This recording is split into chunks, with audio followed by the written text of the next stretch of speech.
Oke, kalau Anda seorang musisi independen, nama Songtras pasti sering banget seliweran kan? Tapi, apa sih sebenarnya yang mereka lakukan? Mereka ini publisher atau distributor? Nah, banyak banget yang bingung soal ini. Tenang aja, hari ini kita bakal bongkar tuntas semua kebingungan itu, biar Anda paham betul kemana sebenarnya uang hasil karya Anda mengalir. Nah, ini dia peta perjalanan kita hari ini. Kita bakal mulai dari hal paling dasar, yaitu dua sisi hak cipta. Terus, kita lanjut ke apa itu peran seorang publisher, baru setelah itu kita bisa benar-benar menjawab pertanyaan utamanya. Apa itu Songtras? Kita juga akan lihat jangkauan global mereka, dan yang paling penting, apakah layanan ini beneran cocok buat Anda atau enggak.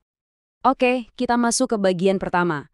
Sebelum kita bisa ngomongin publisher atau Songtras, kita wajib banget mulai dari sini. Ini nih, pondasi dari segala urusan publishing musik. Percaya atau enggak, setiap lagu yang Anda ciptakan itu sebenarnya punya dua hak cipta yang berbeda. Jadi bayangin gini, di satu sisi ada yang namanya rekaman master. Ini ya file MP3 atau WAV-nya, rekaman suara yang didengerin orang di Spotify. Di sisi lain ada komposisi. Ini adalah lagunya itu sendiri, melodi, lirik, akornya. Dan ini yang paling penting, keduanya menghasilkan uang dari jalur yang sama sekali berbeda. Nah, untuk sisi rekaman master, alur uangnya mungkin lebih gampang kita pahami. Distributor Anda, ya kayak TuneCore atau DistroKid, itu yang ngurusin duit dari streaming. Terus ada lembaga kayak Sound Exchange yang ngurusin royalti kalau lagu Anda diputar di radio digital. Sisi ini nih yang biasanya udah lebih familiar buat para musisi. Nah, disinilah ceritanya jadi jauh lebih rumit. Di sisi komposisi, uangnya datang dari berbagai penjuru.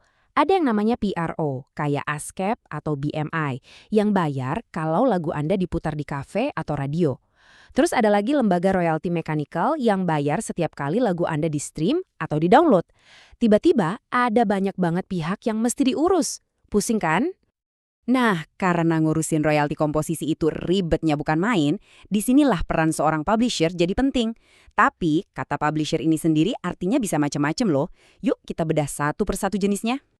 Lihat tabel ini. Perbedaan paling mendasarnya adalah soal kepemilikan. Seorang co-publisher itu, wow, mereka benar-benar mengambil sebagian hak cipta lagu Anda. Ini deal yang besar banget. Sebaliknya, administrator dan kolektor itu nggak ngambil kepemilikan sama sekali.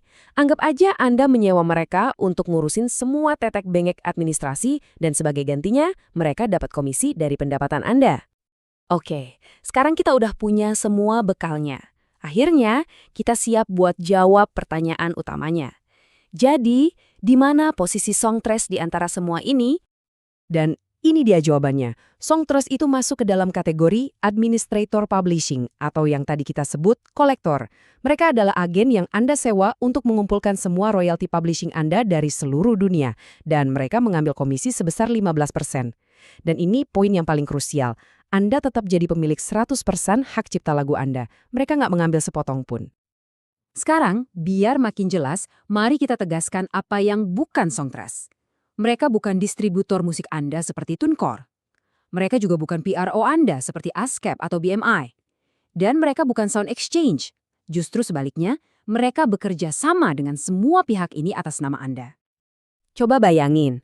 Daripada Anda pusing sendiri ngurusin puluhan lembaga pengumpul royalti di seluruh dunia, Anda cukup ngurus satu pihak aja, Songtras. Merekalah yang bakal nagih semua royalti pertunjukan dan royalti mechanical itu buat Anda. Mereka jadi semacam pintu tunggal untuk semua pendapatan publishing Anda. Oke, ini dia kita sampai di alasan utama kenapa artis-artis pakai Songtras. Ini adalah sweet spot mereka, keunggulan mereka yang paling besar, yaitu jangkauan globalnya. Kekuatan utama mereka itu ada di sesuatu yang namanya sub-publishing. Gini deh gampangnya, PRO di negara Anda mungkin punya kerjasama dengan lembaga di Inggris atau Jerman. Tapi gimana kalau lagu Anda diputar di Brazil atau di Korea Selatan? Nah, disitulah Songtras masuk. Mereka mengisi celah-celah ini memastikan nggak ada satu sen pun royalti Anda yang hilang di belahan dunia lain. Coba lihat daftar ini deh. Eropa Timur, Asia Timur, bahkan Timur Tengah. Bisa bayangin nggak? Anda sebagai artis independen harus mendaftarkan lagu Anda satu-satu ke lembaga di Slovenia, terus ke Cina, terus ke Uni Emirat Arab. Wah, itu hampir mustahil. Inilah yang Songtras lakukan. Mereka melakukannya dalam skala masif lewat jaringan yang udah mereka bangun bertahun-tahun. Hampir 1 juta lagu. Cuma di Escape doang loh ini. Angka ini tuh bukan cuma buat pamer-pameran. Ini artinya mereka punya sistem yang udah terbukti jalan, punya hubungan yang kuat, dan punya power untuk memastikan royalti Anda dibayarkan dengan benar dan efisien. Jadi Anda ikut nebeng kekuatan kolektif yang sebesar ini. Oke, setelah kita bahas semuanya, sekarang pertanyaan paling penting. Kita kembali ke Anda. Gimana caranya Anda tahu kalau Song Trust ini beneran solusi yang pas buat karir musik Anda? Yuk, kita bedah bareng-bareng. Siapa sih artis yang bakal paling untung pakai layanan kayak gini? Dan siapa yang mungkin butuh sesuatu yang berbeda? Ini dia nih intinya. Song Trust itu cocok banget buat Anda kalau Anda adalah artis DIY yang ngurusin semuanya sendiri. Anda cuma mau satu tempat buat daftar lagu dan nagih semua royalti dari seluruh dunia tanpa ribet. Tapi Anda harus cari yang lain kalau Anda butuh uang muka atau advance, atau kalau Anda butuh layanan kreatif. Misalnya dicarikan teman buat co-writing, atau lagu Anda dipasarin buat film. Nah, untuk yang itu, Anda butuh co-publisher tradisional, bukan administrator kayak Song Trust. Terus gimana praktiknya? Gampang banget. Di kali split sheet atau dokumen lagu Anda tetap tulis diri Anda sendiri sebagai publisher. Saham publishernya ya 100% punya Anda. Nah, Anda tinggal tambahin Song Trust sebagai administratornya dengan komisi 15%. Jadi jelas ya, kendali dan kepemilikan penuh tetap di tangan Anda. Dan ini membawa kita ke pemikiran terakhir.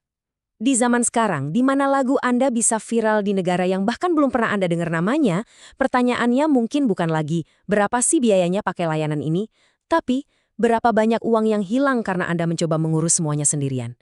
Coba deh, renungkan itu.